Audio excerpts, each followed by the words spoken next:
Bom dia, turma. A gente vai dar continuidade à nossa aula que falava sobre as ostomias, principalmente as colostomias e urostomias. Aqui a gente voltando um pouco, né? Vocês lembram que a gente falou um pouco da fisiologia intestinal, né? Que vai nos dar uma noção, dependendo da localização onde esse estômago está feito, o médico faz, a gente vai ver características diferentes para cada porção do intestino. Então, prosseguindo, a gente falou sobre o conceito, né, a definição de uma ostomia, que seria a abertura cirúrgica realizada na parede abdominal. Isso vai depender no caso de uma colostomia, né, porque a ostomia pode ser feita em vários lugares, como eu disse para vocês. Posso fazer uma ostomia no estômago, que vai ser denominada como gastrostomia.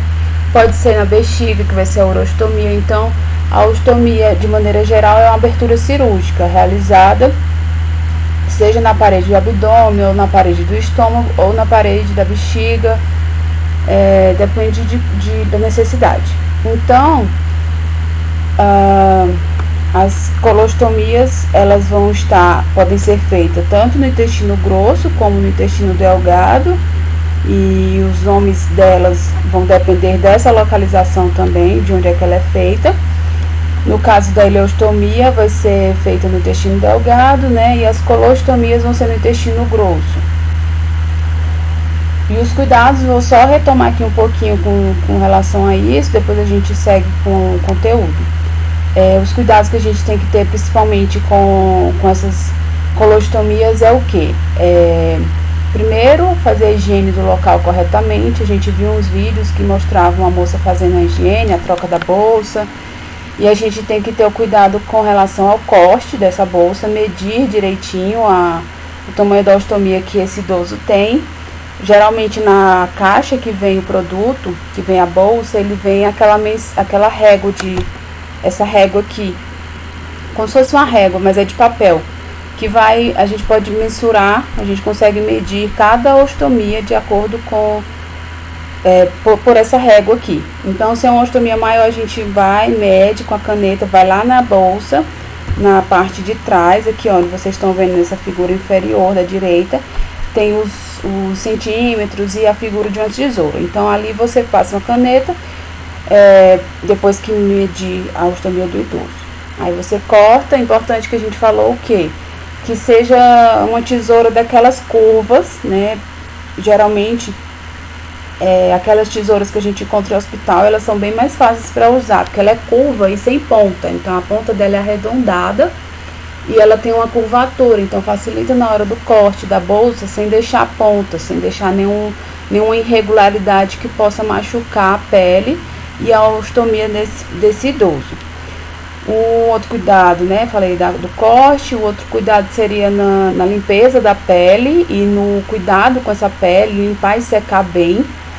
Na limpeza, não utilizar substâncias que possam ressecar a pele, como éter, álcool, clorexidina, esse tipo de coisa. A gente não vai evitar, né? O máximo, não tem necessidade de utilizar para fazer limpeza da periostomia, né? Que é ao redor da ostomia. E a gente vai utilizar, se necessário, soro, mas pode ser água e sabão neutro, para não causar irritação. E fazer uso de gaze, né? Uma gaze, luva, né? Luva de procedimento, porque faz parte do EPI, dos nossos EPIs. Sempre trocar a bolsa utilizando a luva de procedimento. A bolsa adequada para cada tipo de paciente. Essa primeira imagem à esquerda, a gente tem uma bolsa que ela não tem como esvaziar por baixo, né? É um fabricante que esse modelo não tem como esvaziar por baixo. Então, mas é de 2 peças, mas eu vou ter que retirar essa bolsa, desacoplar ela aqui da peça que está presa à pele, para poder fazer a higiene da bolsa, limpar ela. Mas outras, como essa da direita, ela já tem a partezinha de baixo que a gente consegue tirar essa pinça esvaziar, fazer a limpeza ali da parte distal e pronto, e fechar novamente. Então é um cuidado também na hora de esvaziar essa bolsa. Recortar, como eu falei, o tamanho ideal, usar a bolsa adequada. A bolsa deve ser esvaziada sempre que tiver com 1/3 da sua capacidade, né, tanto de urina quanto de fezes. Então eu não vou deixar nem que passe não pode ultrapassar nem a metade dessa bolsa, né, porque ela vai pesando e pode ter o risco desse peso e descolando aqui na pele do paciente, né, na parede abdominal dele. E aí descolando fica, né, inutilizado, tem que trocar tudo e também causa outros transtornos. Aqui eu falei, eu já tinha mostrado para vocês a régua, aqui é todo o material necessário que a gente precisa separar no momento de fazer a troca, de fazer a higiene. Né, aqui está mais ilustrativa, mostra a bolsa, mostra a outra peça, né, essa bolsa são de 2 peças, a peça que gruda na pele e a bolsa que acopla a essa peça. Aí tem aqui um tubozinho de uma pasta, né, como se fosse uma pasta de dente, mas na verdade é só um simulado, né, a simulação. É uma pasta é como se fosse um protetor para a pele desse paciente, desse idoso. Ela vai fazer tipo proteção, como é que eu falo? Fazer uma barreira de proteção nessa pele que fica um pouquinho de fora do estômago, né? E quando as fezes vão saindo, essa barreira de proteção que é feita por essa pasta, ela impede que as fezes, estando ácidas, elas lesionem a pele do idoso. E como eu mostrei, tem vários produtos do mercado que podem proteger a pele, né? São várias substâncias, várias coisas que a gente pode utilizar. Aí tem a gaze também, a tesoura, e ele não mostrou a luva, mas tem a luva de procedimento. Como é que deve se trocar a bolsa? Tá? A bolsa de colostomia, a gente vai separar todo o material. Pode ser utilizado uma cuba rim, que é o que a gente usa mais no hospital. Cuba rim, que é aquela cuba metálica que tem um formatozinho de rim, por isso o nome cuba rim. Mas pode ser outra no domicílio, pode ser algum outro depósito que você possa adaptar para isso. Mais para juntar o material e se precisar colocar descartar alguma coisa ali de imediato. A gaze, a água, sabão neutro, né? A água não gelada porque incomoda, uma água mais morna. Sabão neutro, toalha, luva de procedimento e a bolsa, né? É importante que a gente fale para o idoso que vai trocar a bolsa. Muitas vezes nós temos um idoso consciente, tranquilo, né, que sabe o que está acontecendo, mas às vezes é um idoso que tem flutuação de memória, flutuação de estado de consciência, de orientação, na verdade. Tem flutuação de orientação, então a gente precisa sempre explicar o que vai fazer, como é que vai fazer e por que vai fazer. E estimular ele a participar na medida do possível, né, de realizar o seu autocuidado. Lavar as mãos antes de tudo, né, claro, calçar as luvas de procedimento, fazer a retirada dessa bolsa com cuidado.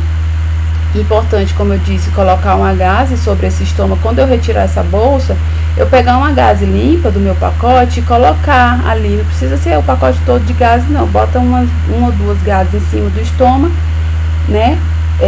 Enquanto você está limpando aquela região ao redor, porque muitas vezes você tira a bolsa e com o peristaltismo do intestino a gente não tem como prever a que horas é que vai sair fezes ali. Então, às vezes a saída, né, é constante, porque isso depende do peristaltismo da pessoa, né? Então, é importante que coloque uma gazezinha em cima para, enquanto você está limpando, não fique sujando o que você já limpou. Limpar a pele com água morna, sabão, um pouco de sabão, não precisa fazer aquela espuma, mesmo sendo sabão neutro, não precisa espumar demais não. Enxaguar com a pele, retirar esse sabão, observar o estômago, alguma alteração, sobre coloração. É sempre importante a gente observar. Vai trocar a bolsa? Dá uma olhada se esse estômago tem algum ponto de infecção, se tem algum pontinho querendo algum edema, alguma coloração diferente do que é o normal. ou se esse estômago está com pus, ou ele está retraído, ou ele teve um prolapso. Vocês conhecendo o idoso, o paciente que vocês cuidam todo dia, a gente tem ideia de dizer, a gente sabe dizer se hoje esse estômago está um pouco para dentro ou está um pouco para fora. E isso tem que ser um sinal de atenção, a gente tem que ter atenção com esses alertas, porque tanto a retração quanto o prolapso são situações que precisam ser encaminhadas para a equipe que acompanha ele, né? Principalmente a equipe médica, o médico que fez esse procedimento, para que seja corrigido, né? Qualquer irregularidade. E aqui ele fala da aplicação da bolsa propriamente dita, né? Retirar até um papel protetor na bolsa que a gente usa, um papelzinho que a gente tira esse papel protetor, coloca sobre a pele da barriga do idoso, pressiona, né, para que ele cole direitinho e aí a gente fecha com o clipezinho embaixo, se for o caso da bolsa que tem um clipe embaixo. É bom que esse clipe seja fechado até antes, né? Porque a gente já bota a bolsa e ele já está protegido. Algumas bolsas de colostomia, elas podem ser trocadas a cada 4 ou 5 dias. Eu mostrei para vocês uma bolsinha de colostomia descartável. Por que ela é descartável? Porque ela é de plástico, é um tecido, né, que não dá para ser reutilizado, e a firmeza dela não vai durar muito tempo. Então ela tipo, encheu ela, teve fezes, tem que trocar tudo, tira tudo. Então ela é descartável, mas tem outros aí que a gente mostrou as fotos no mercado que tem uma durabilidade maior. Ela pode ser reutilizada até 4 dias, 5 dias, dependendo do fabricante. E no caso das ileostomias, que são aquelas que é do intestino delgado, e da urostomia, ela pode ser trocada, ela deve ser trocada a cada 2 e 3 dias. Então ela dura menos, né, do que as outras. Como eu falei, para a gente fazer a retirada da bolsa e a higiene, é importante que a gente não utilize essas substâncias que podem causar lesão, ressecamento da pele do idoso, como álcool, benzina, éter, porque esses produtos podem ser absorvidos tanto pelo estômago como causar um ressecamento dessa pele. Então, usar mesmo, se precisar, só água e soro fisiológico. Aqui são os vídeos que eu passei pra vocês em sala, daquela menina que troca a bolsa, ela mesma troca. Eu só passei esse, mas tem eu passei o da empresa também, né? Que é uma empresa que tá mostrando o seu produto, fazendo a propaganda dele. E o outro é a dica de uma usuária que ela fala sobre, como é que eu posso dizer? É uma dica que ela dá pra você, quando o idoso estiver na rua, ele fazer a higiene de maneira mais fácil. É interessante que vocês vejam esse vídeo e entendam como é que ela faz. É bem legal. Aí aqui são algumas fotos, né, de uma ostomia. As ostomias devem ser assim, né, não muito para fora e nem para dentro. E nessa coloração vermelho vivo. É o normal dela. E aqui é o que a gente não conversou ainda, né? A alimentação dessa pessoa que tem uma ostomia. É importante demais a gente ter uma alimentação diferenciada para essa pessoa, porque alguns alimentos podem causar cheiros desagradáveis, como os queijos, cebola, ovo, peixe, aspargo, cogumelos. O paciente ingerindo isso, a probabilidade desses efluentes, dessas fezes, ter um cheiro desagradável é bem maior. Também tem alguns alimentos que podem provocar diarreia, como leite, feijão verde, frutos silvestres, figo, laranja, espinafre. Eles tendem a causar uma diarreia nessa pessoa, nesse idoso, e causar o quê? Com diarreia, as fezes ficam mais ácidas, pode causar uma lesão ao redor dessa pele que tem ostomia. Além de ter que trocar a bolsa toda hora, né? Porque higienizar ela toda hora, porque ela vai encher com a maior rapidez. Os alimentos também que podem provocar gases, né? Feijão, couve, pepino, cebola, bebidas gaseificadas, como refrigerantes, Coca-Cola, água com gás, esse tipo de bebida com gás.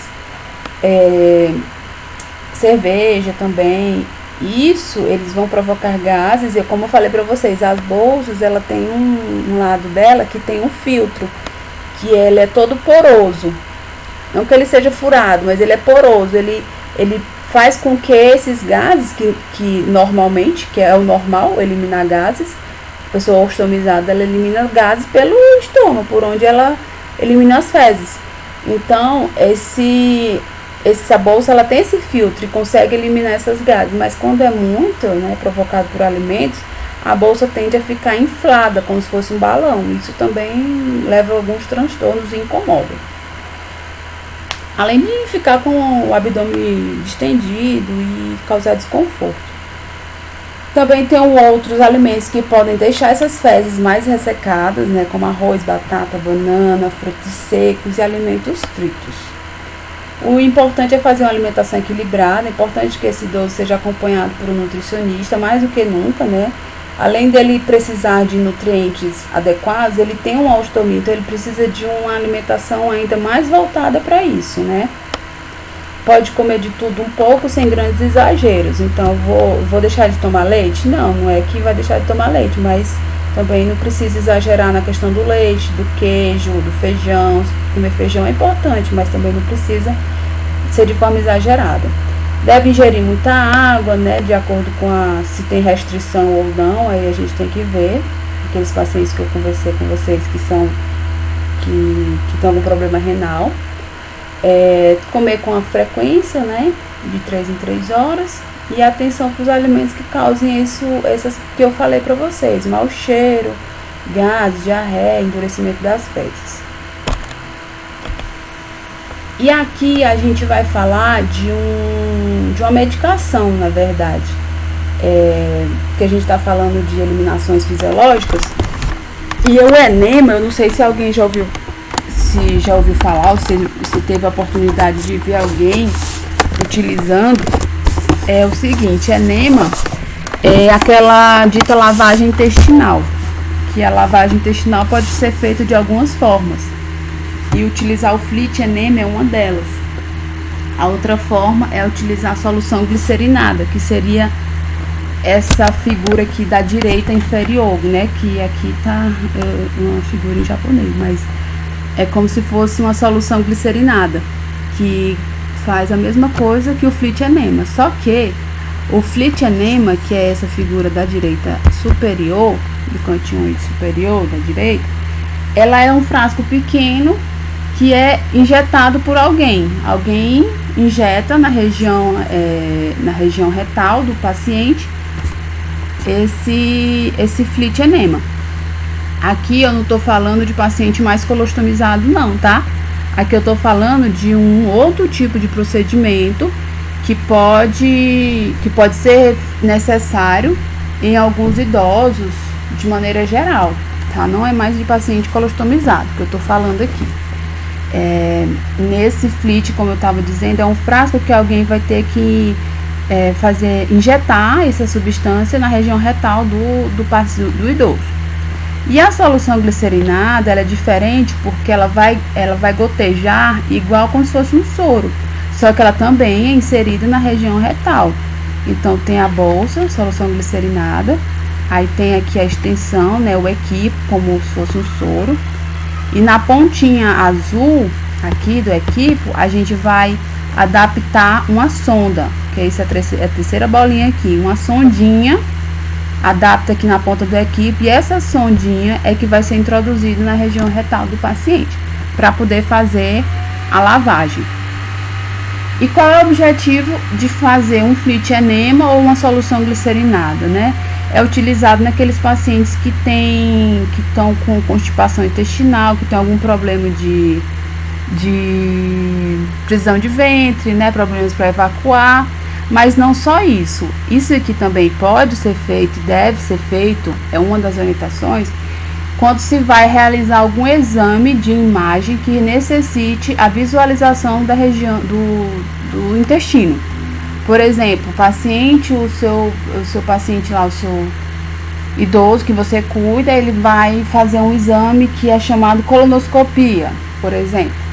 Então, que eu não sei se vocês já ouviram falar, a colonoscopia é um exame de imagem que é feito por uma introdução de uma cânula com uma câmera na ponta, né, uma câmerazinha, na região retal, que aí o médico vai visualizar todo o intestino desse idoso, para saber como é que tá, se tem alguma obstrução, né, algum corpo estranho. Então é feito para diagnosticar alguma coisa, né? O idoso está sentindo uma constipação crônica, por exemplo, ou uma diarreia crônica, por exemplo, é preciso investigar o porquê. Tem alguma coisa no intestino desse paciente que está causando isso? Então precisa se fazer esse tipo de exame, a colonoscopia, tá? Então, para fazer a colonoscopia, o intestino dele tem que estar limpo. Não tem como o médico visualizar, fazer o exame, se o intestino estiver cheio de fezes, ele não vai conseguir ver nada.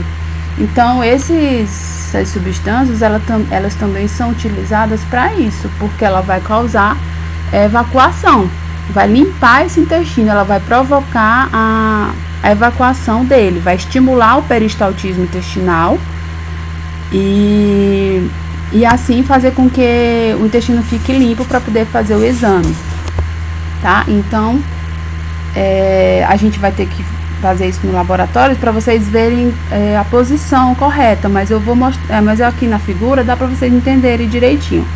É só para a gente frisar mais ainda. No laboratório a gente vai fazer todas essas práticas assim, mais práticas, né?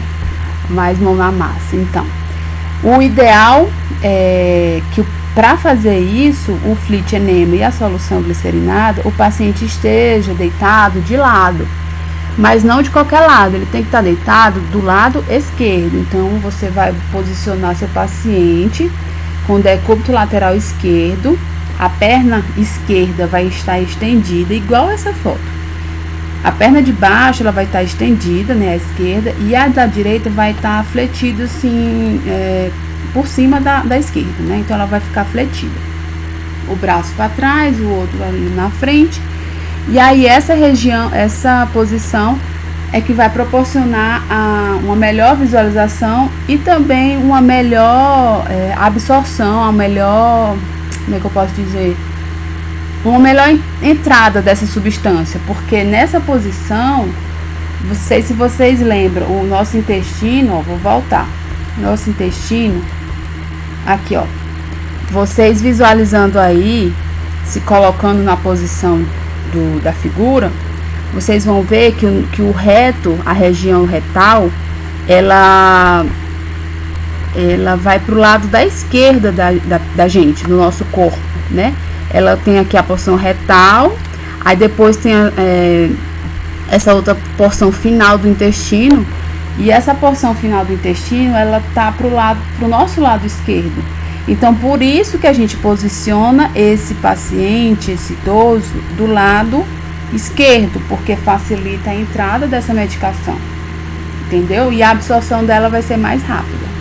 Importante dizer o que sobre essa aplicação desse medicamento, dessa substância? Que você se posicione de maneira correta e que tome todos os cuidados antes de introduzir a medicação. Por exemplo, vou fazer a flit enema no meu paciente, vou posicionar ele aqui no meu decúbito lateral esquerdo, mas é importante que eu coloque pelo menos uma fralda embaixo, porque ou um outro lençol que possa ser utilizado. Você utilize os EPIs que precisa ser utilizado, né? Luvas, se necessário eu recomendo avental, o descartável, se tiver. Porque às vezes, na hora que a gente coloca a medicação, o retorno dessas fezes pode ser imediato. Pode ser, mas também pode não ser. Então, eu aconselho que a gente já deixe algo ali embaixo, porque se tiver necessidade, o paciente tiver necessidade já de eliminação dessas fezes, ele já está protegido ali. E você também vai estar com seus EPIs, vai estar protegido. E aí eu vou pedir que vocês se posicionem mais para né, mais para a parte posterior, né? Mais para trás esse paciente. Eu não vou ficar ali colocando a medicação, mas vou ficar de frente para a região anal dele, né? Porque se tiver algum retorno, pode ser que aconteça um pequeno acidente ali, né? Vocês entenderem. Então, a posição que a gente fica é mais retraído, mais recuado e aguarda o retorno. Também outra coisa que deve ser feita quando se coloca esse tipo de medicamento é, se o paciente tiver condições, né, de ir ao banheiro, de conseguir levantar e de forma ágil ir ao banheiro, é que ele não dê descarga quando terminar, porque eu preciso que você visualize o que saiu, se saiu muito, porque às vezes a medicação entra, mas ela não sai, não faz muito efeito, entendeu? Então é preciso que o cuidador veja se teve muitas eliminações, ou se foi poucas, ou se estava endurecida, se tinha sangue, se não tinha, se tinha pus, ou se não saiu nada, porque às vezes a medicação entra e a medicação sai e não acontece nada. Então ela entra e sai limpa, entendeu? Então é importante que a gente peça para ele não dar descarga depois que for ao banheiro, pra gente conseguir ver o que foi que aconteceu, tá bom? E aqui é o que eu falei pra vocês, o material que precisa. Importante falar pra vocês, tanto o Flit Enema, esse frasco verde da figura de cima, ele já vem com a pontinha lubrificada. Ele já tem o lubrificante na sua ponta, né? O xilocaína, o lidocaína, tem um lubrificante já dentro dele. Agora o outro, a solução glicerinada, eu vou precisar que vocês façam a lubrificação da ponta dessa sonda, para poder fazer a introdução na região retal do paciente, certo? Então, um dos materiais que vocês vão precisar separar é isso.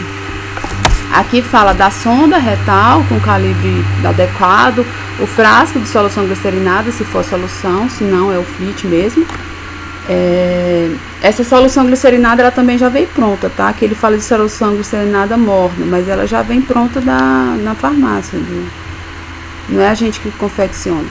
O equipe para poder fazer a conexão, essa sonda aqui que eu mostrei para vocês, ó. A cubarrinha necessária para fazer a colocação do material, o lubrificante, papel higiênico ou algum outro tipo para fazer a limpeza depois dessa evacuação, ou então gases para poder fazer o afastamento dessas nádegas, porque para poder fazer a introdução melhor, né? O que mais? Um lençol impermeável que eu pedi para vocês que coloquem lá, um lençol móvel impermeável embaixo, ou coloque até mesmo uma fralda grande. Aqui ele fala de suporte de soro, porque a solução glicerinada vai precisar ficar pendurada, né, como se fosse um frasco de equipe. A comadre, caso o cliente não conseguir ir ao banheiro, então ou ele avisa que tá com vontade de evacuar, e você coloca lá a comadre com a técnica que a gente vai ensinar depois, ou ele vai ao banheiro, né, se ele conseguir. O biombo no caso aqui é para hospital, né, onde tem vários leitos. No caso do domicílio, a gente pode manter um ambiente mais privativo, mais fácil. A luva de procedimento, que é essencial também, claro. E aqui tem um tópico que a gente fala de treinamento de colo. É só uma dica que a gente pode dar para vocês quando vocês estiverem cuidando do idoso, porque os pacientes, principalmente os pacientes acamados, eles perdem com frequência o controle sobre o funcionamento do intestino. Eles não sabem dizer quando é que vão evacuar. Os pacientes acamados geralmente ficam assim. E o ideal é que o paciente consiga evacuar pelo menos uma vez ao dia, né? Para não precisar daquela medicação que a gente conversou. E que isso seja pelo menos, se possível, antes do banho, que aí já faz a higiene e pronto. E para que isso aconteça, que ele evacue pelo menos uma vez ao dia e seja antes do banho, a gente pode utilizar algumas técnicas de massagem abdominal antes, né, do banho, fazer massagem abdominal, fazer movimentos circulares, nessa barriga, sempre seguindo o sentido horário, né, o sentido do relógio, para a gente fazer a massagem na barriga, movimentos circulares, que facilita o trânsito intestinal. E também pode, se possível, fazer flexão de perna sobre a barriga, né, aquele mesmo movimento que a gente fazia nos nenenzinhos quando estava com cólica, que a gente apertava a perninha, o joelho em cima da barriga, né, dobrava a perna e fazia esse movimento. Isso vai, com o tempo, pode ajudar a deixar, a ele ter uma certa frequência, né, uma certa constância nessas evacuações. Aqui é um vídeo que fala sobre a troca de fraldas. Eu botei aqui também para colaborar com a questão que eu falei da fralda, né? Que você pode colocar uma fralda no paciente ou para facilitar caso ele não consiga ir ao banheiro com certa agilidade ou a paradeira não esteja disponível. Eu não sei se vai dar certo.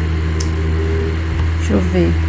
Eu vou deixar o link aqui com vocês. Não vai dar para eu clicar para mostrar o vídeo para vocês aqui, mas eu vou deixar esse link aí, vocês podem acessar através dele, tá bom? E aqui é uma outra ostomia, como eu falei para vocês. Essa ostomia aqui é no estômago, então o nome dela, como é no estômago, é gastrostomia. Qual a finalidade desse tipo de ostomia? A gente viu que as ostomias intestinais, a finalidade é para eliminação das fezes. E essa daqui, essa ostomia gástrica, né? A finalidade é para alimentação. Alguns pacientes podem não ter condições mais de alimentar-se via oral, pela boca, ou tem algum problema de deglutição, ou tem algum problema de mastigação, ou tem algum problema no esôfago que não permite que ele utilize sondas nasogástricas. Então, a opção é fazer uma ostomia no estômago, botar uma sondinha, fazer um procedimento cirúrgico também, esse aqui, né, o médico que faz, e o idoso vai ser alimentado através dessa sonda, da gastrostomia. Ela funciona basicamente como se fosse uma sonda daquela que a gente viu, uma sonda vesical, mas eu falo no sentido de que ela, na ponta que fica dentro do estômago, ela também tem um balãozinho que fica inflado para ela não ter facilidade de sair, entendeu? E aí, se isso acontecer, né, caso aconteça, se sacar a sonda sair, a gente também não vai reposicionar, né? A gente não vai introduzir novamente, assim como a gente também não vai introduzir a sonda vesical de demora, se sair, tá bom? E como é que ela funciona? Ela tem essa extensão, né, a sonda, aí tem duas saídas, que pode ser uma para alimento e a outra para medicação, mesma coisa da sonda nasogástrica.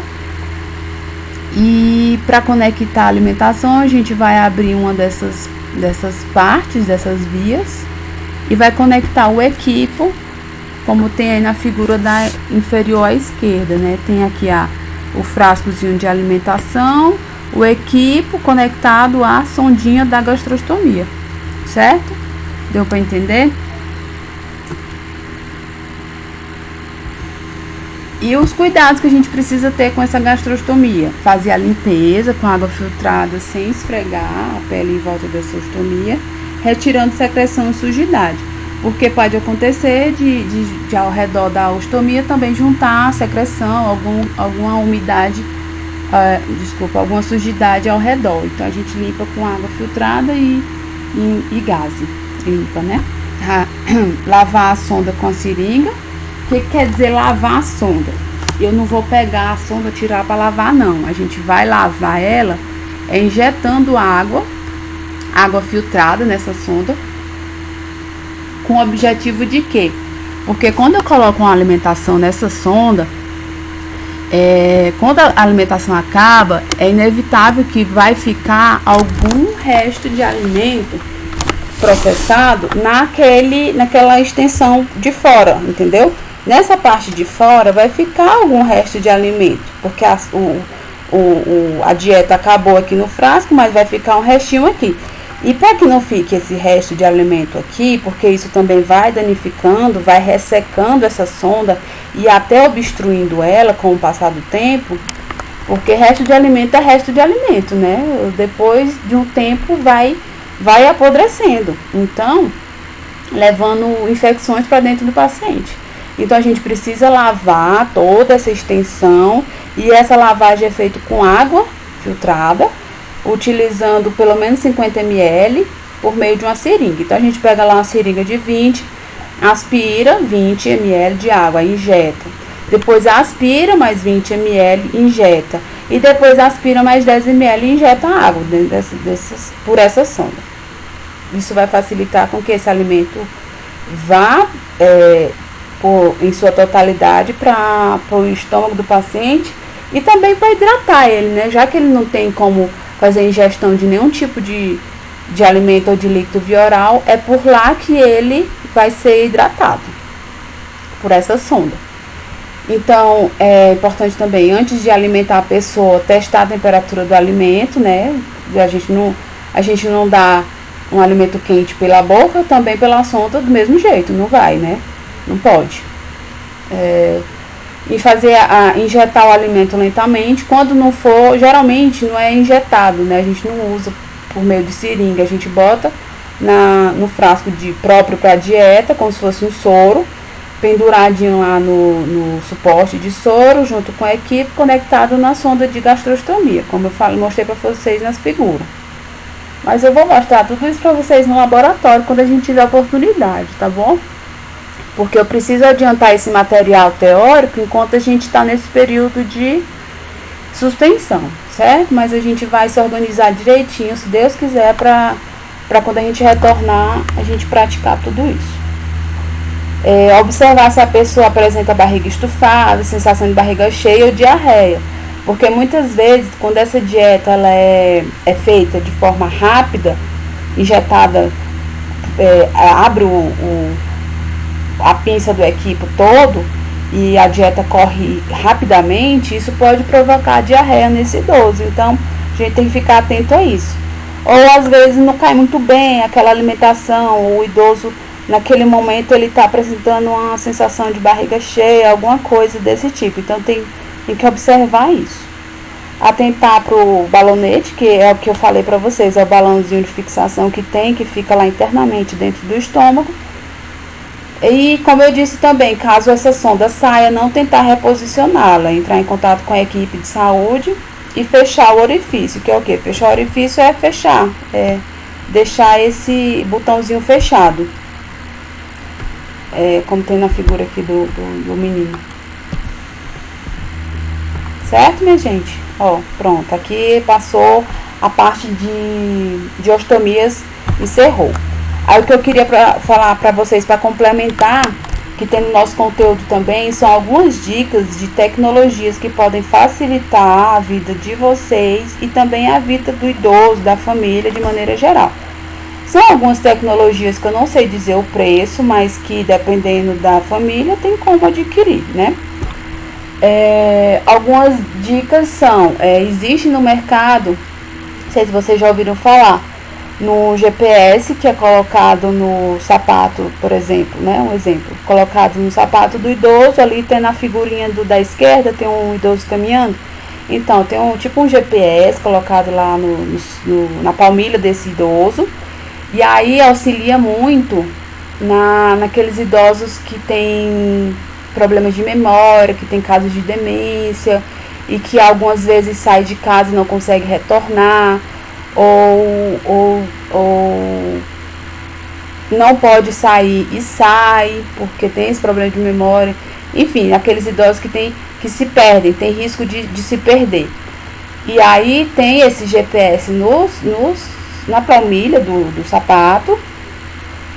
Não precisa... já me perguntaram, mas se o idoso souber disso aí, ele vai tirar. Então, não precisa ele saber, né? Precisa ele saber que tem um GPS no sapato dele. Mas claro que a gente vai usar isso naqueles idosos que realmente precisa. A gente também não vai tirar a privacidade daqueles que não têm necessidade disso. Enfim. Esse GPS ele tem um aplicativo que no celular da família, dos familiares, ele consegue localizar onde é que ele está. É como se fosse aqueles aplicativos que tem no celular. Tem muitos celulares que a gente consegue, através do aplicativo do Google, localizar onde é que ele está. É basicamente a mesma tecnologia. Depois é interessante vocês lerem sobre isso, viu? Uma outra tecnologia utilizada é o Google Assistente. Eu não sei se vocês já ouviram falar, mas eu acho que muitas vezes muitas pessoas já se viram nessa situação. O nosso celular, pelo menos eu posso falar dos Androids, eu não sei o da Apple porque eu não conheço, não tenho iPhone. Então os celulares Androids, Samsung, Motorola, enfim, LG, essas coisas, eles têm o Google instalado nele, e nele já vem o Google Assistente, que é o que? Por exemplo, a gente fala Google, ligue para fulano de tal. Aí abre lá o aplicativo, depois eu posso até mostrar para vocês em sala de aula. Aí abre lá a agenda, aí ele liga, entendeu? Para a pessoa. Ou Google, ligue para o SAMU, sabe? Esse tipo de coisa. Muitas vezes auxilia no momento de uma queda de um idoso ou de alguma outra situação que ele possa estar passando. Então, a tecnologia que não sei se foi feita pensando nisso, mas que nos auxilia também com os nossos idosos.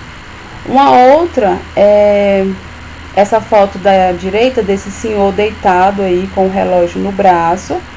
E aí ele tá no hospital, ele foi hospitalizado, porque, se eu não me engano, o que aconteceu com ele foi o seguinte: ele morava só, e ele já usava, a família já tinha esse hábito de usar essas tecnologias, ele já tinha esse relógio no braço, quer dizer, que é o que? O smartwatch, que é esse daqui eu acho que é da Apple, então é para iPhone, eu acho que não tem para Android.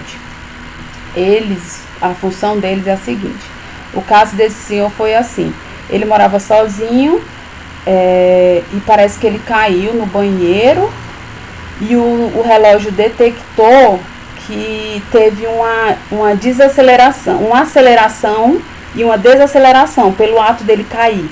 Quando a pessoa cai, né, o relógio, como é que chama? Detectou uma aceleração e uma desaceleração. Então ele acelerou, pá, caiu no chão, desacelerou. Então o relógio, ele detectou isso, e ele manda uma mensagem, fala, eu não sei dizer direito como é que é, se ele fala, eu acho que ele fala, uma mensagem de voz, você está bem? Algo assim.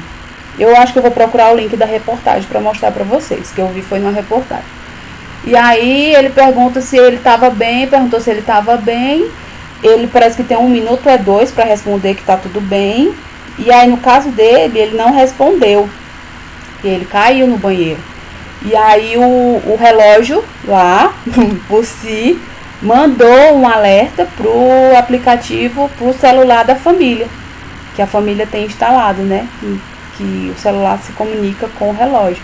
Então, a família recebeu um alerta no celular de que houve uma aceleração e uma desaceleração, que quer dizer o quê? Uma queda, e que ele não respondeu quando foi enviada a mensagem. Então, são tecnologias muito, muito interessantes que a gente tem por aí. Com certeza não deve ser barato, né? Porque nada da Apple é barato, mas são coisas que podem ser adquiridas, se for o caso. Outra coisa que também tem são os jogos, os diversos aplicativos que podem ser utilizados para ativar a memória desse idoso, para promover entretenimento, treinamento do cérebro, esse tipo de coisa, passatempo. Então, na loja do Play Store, né, essas lojas que que vocês podem baixar aplicativos. Tem diversos aplicativos que podem ser usados voltados para o idoso. Então eu botei lá na busca, pesquisei, botei jogos idosos, apareceu um monte, uma infinidade de resultados que vocês podem pesquisar. E aí eu botei aqui em destaque, que vocês quiserem até baixar para vocês, isso aqui é interessante para os cuidadores de idosos, esse da esquerda, essa foto que eu botei na esquerda, porque ele é um jogo educativo, né, um game educativo, que o nome é Não Deixe a Vovó Cair. Então eu baixei e joguei. É interessante porque ele fala sobre o que a gente conversou das questões de adaptação do ambiente para o idoso, para adaptação da casa para o idoso. É bom que vocês baixem por curiosidade para ver como é que funciona, e ele vai falar exatamente sobre tudo aquilo que a gente conversou de adaptação na casa do idoso. Esse da esquerda aí, Não Deixa a Vovó Cair. Também tá lá na loja do Google, da Play Store. Certo? Então são essas tecnologias que a gente tem aí, são várias, são muitas tecnologias, muitas opções. Falando agora de aplicação de calor e frio. Em que situações a gente vai fazer compressas frias e compressas quentes? Nós vamos ver. Primeiro, é importante que a gente saiba o que a compressa quente vai provocar no nosso corpo. O calor, de maneira geral, ele provoca vasodilatação. O que quer dizer isso? O calor, ele vai provocar uma dilatação dos nossos vasos sanguíneos. Então, com a vasodilatação, o sangue, ele tende a passar com maior facilidade pelos nossos vasos. Isso é que é vasodilatação. Então, com isso, o calor, ele vasodilata os nossos vasos, alivia a dor, promove o alívio da dor, diminui tensão muscular e aumenta o peristaltismo também. Não é à toa que quando os nenéns, por exemplo, estão com cólica de gases, a gente faz compressa com água morna, compressa morna, né? Porque o calor vai provocar vasodilatação, vai aumentar o peristaltismo, que quer dizer o quê? Vai aumentar essa movimentação intestinal, fazendo com que as gases sejam eliminadas. Então, o calor provoca vasodilatação. Entendendo isso, vocês vão entender outras situações que eu vou falar. E em que situações, aqui eu falei em que situação é bom usar o calor, né, para aliviar a dor, tensão muscular, aumentar o peristaltismo. E em que situações eu não posso utilizar a bolsa quente, bolsa de água, a bolsa morna, porque quente de jeito nenhum, né, a bolsa morna. Não vou utilizar nas feridas cirúrgicas, não vou utilizar nas hemorragias, nem nas lesões abertas, nem luxações ou torções, e nem em quem faz uso de trombolítico.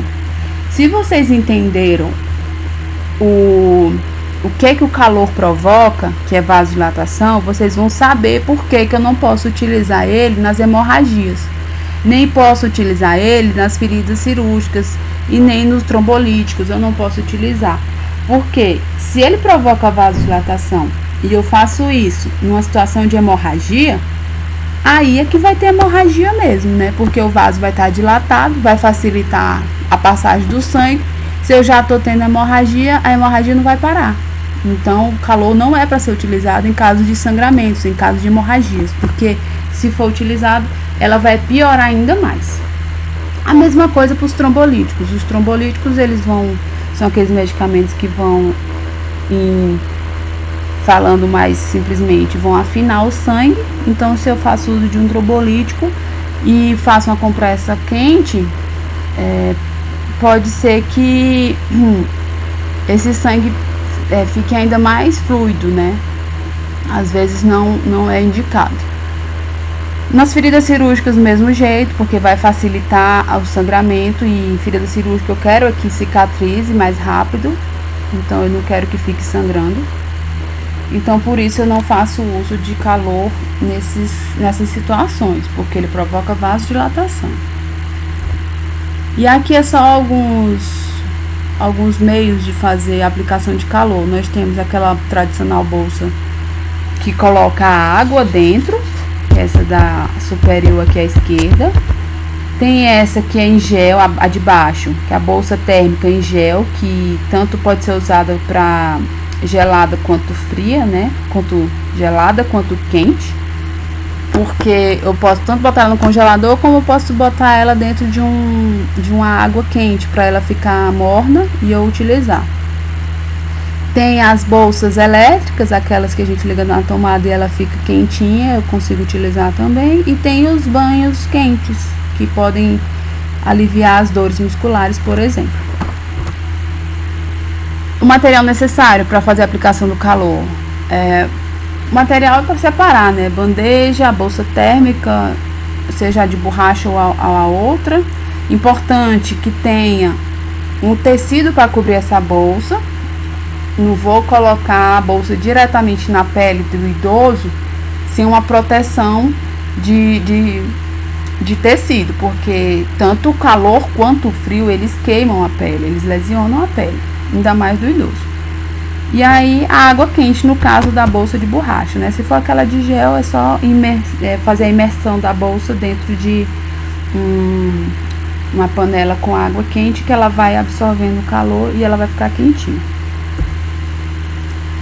E como é que a gente vai fazer a aplicação, né? Realizar a higiene das mãos, porque a gente sempre faz a higiene das mãos em qualquer tipo de procedimento. Separar o material, colocar ele na bandeja, preparar a compressa, colocar água quente. Se for no caso daquelas bolsas de borracha, eu não vou encher a bolsa inteira, eu vou colocar o máximo que eu vou botar de água, é 2/3 da capacidade da bolsa. Aí eu faço a aplicação da bolsa térmica no local indicado por um máximo 20 minutos ou dependendo da orientação do médico, dependendo do tempo que ele prescreva. Mas eu não posso exceder por muito tempo, então a orientação geral é de 20 minutos. E também é importante avaliar as condições da pele do local de 2 ou 3 minutos após sua aplicação, porque para eu certificar de que essa temperatura não vai provocar nenhum tipo de queimadura. Então eu botei a bolsa lá no idoso, daqui a pouquinho, 2 minutinhos, eu vou dar uma olhadinha lá se realmente tá tudo bem, se ele tá sentindo alguma coisa, se a pele não tá queimando a pele. Porque se eu for esperar os 20 minutos para depois eu ver que provocou alguma lesão, aí já não tem mais jeito, né?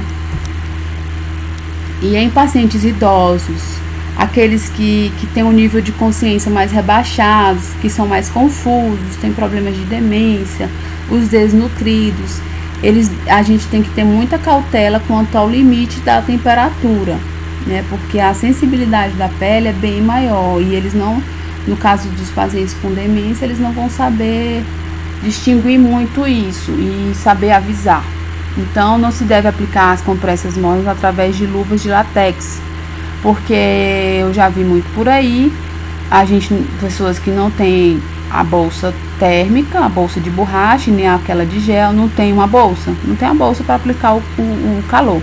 Aí quer adaptar uma luva de procedimento, coloca água quente dentro dessa luva e faz como se fosse uma compressa. Eu já vi por aí gente fazendo isso. Então isso não é de jeito nenhum indicado, porque tem um risco muito grande dessa luva vazar ou dessa luva se romper e essa água quente queimar a pele do idoso. Então a gente não aconselha de maneira alguma. E qual é a finalidade, a indicação de uma compressa fria?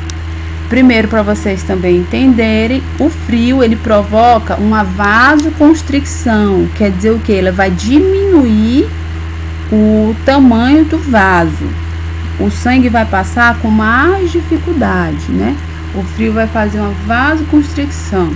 É tanto que quando tá frio, nesses lugares que faz frio mesmo, frio de menos 10 graus, os menininhos ficam tudo branquinho, né? Tudo pálido. Porque o sangue meio que some, porque ele provoca uma vasoconstricção. A indicação do frio vai ser a diminuição da inflamação no local, controlar a hemorragia, aliviar a dor também, diminuir ou prevenir edema. E o tratamento de escolha, no caso de alguma torção, por exemplo, de tornozelo, nas primeiras 24 a 48 horas é o frio. Então, assim, se teve uma torção, uma luxação, no primeiro dia e no segundo dia, eu vou fazer a compressa fria, que é para quê? Para diminuir o edema dessa inflamação, porque vai ocasionar um processo inflamatório dessa torção, dessa luxação. Então, o frio vai diminuir esse processo inflamatório, vai diminuir esse edema. Aí, depois das 48 horas, é que eu vou fazer a aplicação do calor, entendeu? Então, no primeiro momento da torção, a gente não faz compressa quente, a gente faz compressa fria, tá bom? Para diminuir esse edema, aliviar a dor e diminuir ainda mais o processo inflamatório. Para controlar hemorragias também a gente usa o frio, por quê? Porque o frio vai causar vasoconstricção, então vai diminuir a circulação do sangue naquela região, então vai controlar o sangramento, certo? E aliviar a dor.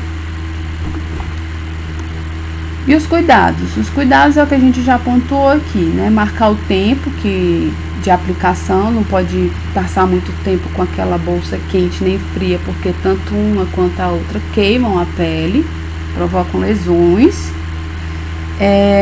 Se possível, pedir para o idoso relatar se tem algum tipo de desconforto, proteger a pele com a toalha, uma fronha, né? Algum tecido que faça uma barreira nessa pele.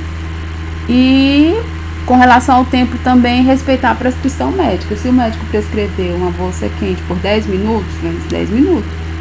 Então, a gente sempre tem que ter essa visão de seguir a orientação do médico, certo? Eu acho que era isso. Acabou, gente. Era isso que eu tinha para falar para vocês. Era o complemento daquela aula que a gente tinha iniciado naquele tempo lá da semana que antecedeu a suspensão. E hoje a gente finalizou, né? Colostomias, aplicação de calor e frio e os cuidados que a gente tem que ter com cada situação, tá bom? Então eu vou mandar para vocês esse vídeo e nos próximos dias eu vou gravando as aulas e vou mandando as atividades também, tá bom?